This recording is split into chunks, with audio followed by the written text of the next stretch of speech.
샬롬, 봄날이 다가왔어요. 흐드러지게 핀 꽃과 향기, 아름답게 떨어지는 꽃잎들이 아름다운 이 계절에 만물과 함께 하나님을 찬양하는 복된 성도가 되시기를 축복드려요.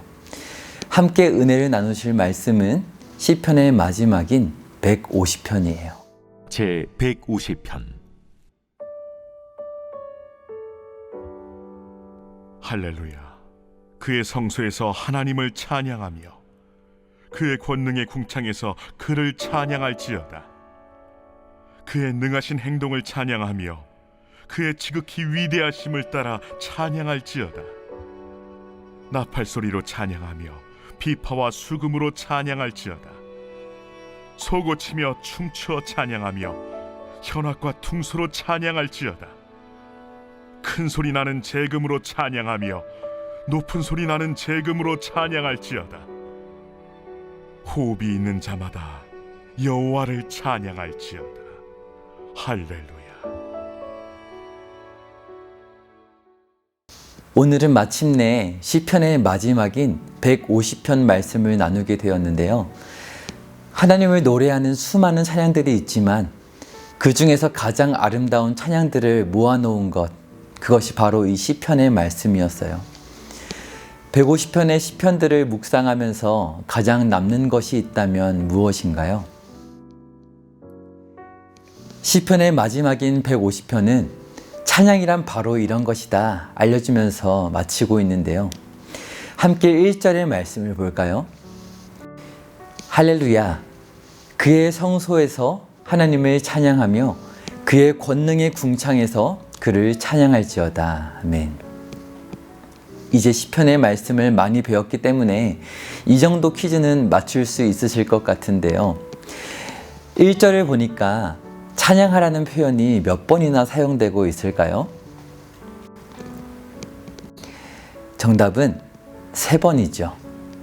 2번 같아 보이지만 할렐루야라는 말에 히브리 말로 여호와를 찬양하라이기 때문에 3번이에요. 이런 식으로 6절까지 계속해서 찬양하라는 표현이 나오고 있어요. 2절을 함께 보실까요? 그의 능하신 행동을 찬양하며 그의 지극히 위대하심을 따라 찬양할지어다. 아멘. 이런 식으로 5절까지 계속하여 찬양하며 찬양하라 2번씩 찬양하라고 노래하고 있어요. 오늘 성도님들은 찬양하고 또 찬양하라 말씀하고 있는 시편 앞에서 어떤 찬양을 드리고 싶으신가요? 오늘 시편을 노래한 성도는 이렇게 고백해요. 그의 능하신 행동을 찬양하며 그의 지극히 위대하심을 찬양하라. 그의 능하신 행동과 지극히 위대하심이란 무엇을 말하는 걸까요? 앞서 많은 시편들 가운데 수없이 반복되어 찬양되었던 내용이죠. 바로 창조주이신 하나님께서 온 우주를 다스리고 계시며 이스라엘 백성들을 하나님의 거룩한 백성이 될 수 있도록 구원하셨고 통치하셨다. 이 사실을 찬양하라는 말이에요. 그의 능하신 행동과 지극히 위대하심을 찬양하라. 그런데 그 찬양을 드리는 장소를 이렇게 독특하게 노래하고 있는데요. 1절을 보세요. 그의 성소에서 하나님을 찬양하며 그의 권능의 궁창에서 그를 찬양할지어다. 성소에서 찬양하고 궁창에서 찬양한다고 노래하고 있어요. 성소는 어디일까요? 하나님의 임재가 있는 성전이에요. 그렇다면 궁창은 어디일까요? 궁창은 우리가 하늘이라고 말하는 곳이에요.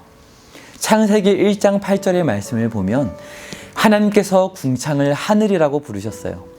그런데 이 궁창이란 해와 달이 있는 하늘을 가리킬 뿐 아니라 에스겔 1장 26절의 말씀을 보니 하나님이 계신 곳이라고 말씀하고 있기도 해요.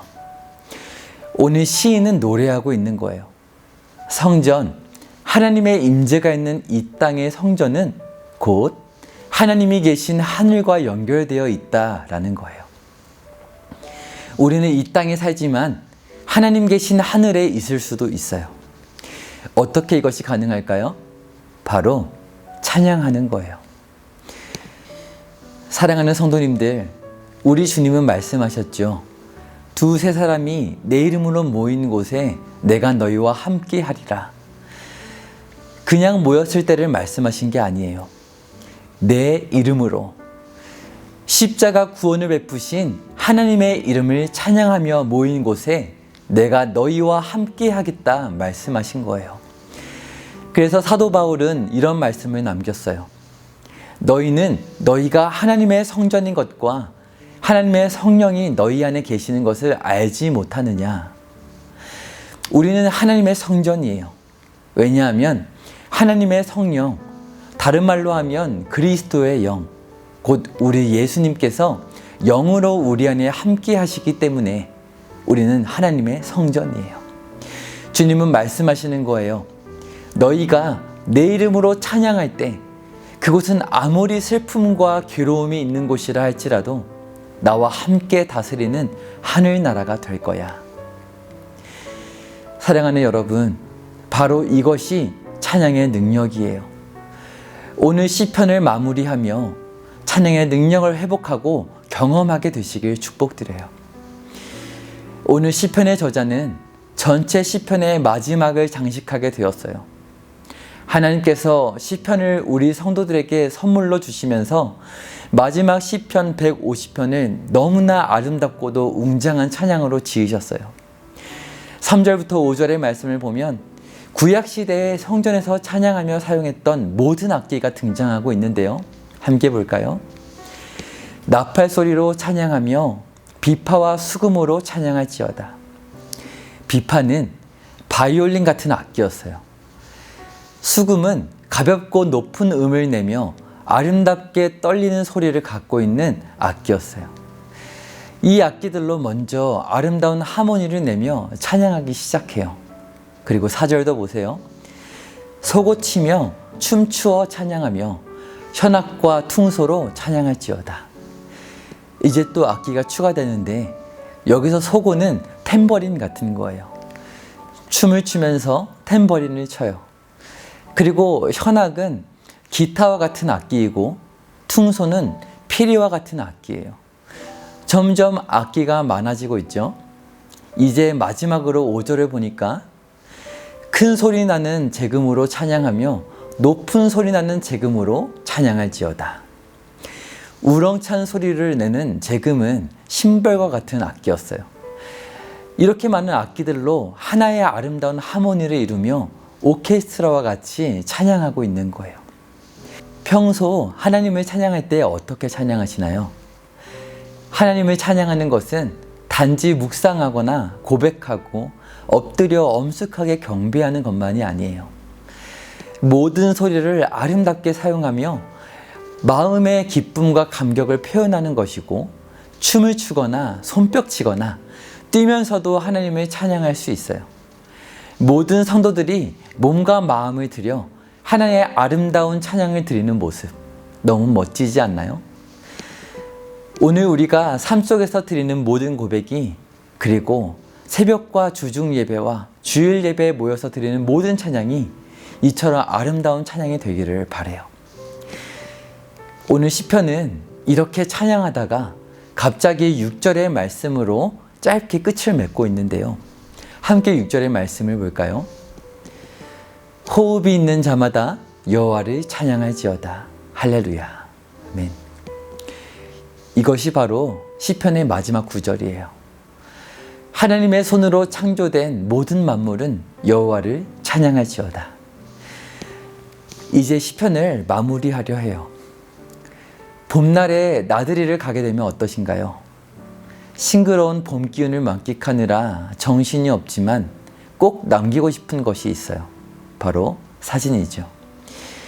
같이 놀러 간 친구들과 아름다운 자연을 배경으로 기념 촬영을 하기도 하는데요. 가장 아름다운 순간을 사랑하는 사람들과 함께 하는 것이 너무나 행복하기에 오래오래 간직하고 싶은 마음인 것이죠. 오늘 시편 속에서 하나님도 그러셨던 것 같아요. 1편부터 149편에 이르는 긴 찬양의 고백들, 그리고 150편에서 많은 악기들로 5절까지 찬양을 하다가 갑작스럽게 6절에서 찬양을 끝맺고 있어요. 그 마지막 장면은 호흡이 있는 모든 피조물, 하나님의 손으로 창조된 모든 만물이 하나님을 찬양하는 장면이죠. 사도 요한도 이 장면을 환상 중에 보았는데요. 함께 읽어보면 좋겠어요. 요한계시록 5장 13절인데요. 함께 읽겠습니다. 시작. 내가 또 들으니 하늘 위에와 땅 위에와 땅 아래와 바다 위에와 또 그 가운데 모든 피조물이 이르되 보좌에 앉으신 이와 어린 양에게 찬송과 존귀와 영광과 권능을 세세토록 돌릴지어다 하니. 아멘. 죽으시고 부활하셔서 하늘 보좌에 앉으신 우리 주님을 온 만물과 함께 찬양하는 거예요. 온 우주를 다스리시는 하나님 앞에서 아름다운 찬양을 부르며 다시 오실 주님을 기다리는 복된 성도가 되시기를 주님의 이름으로 축복드려요.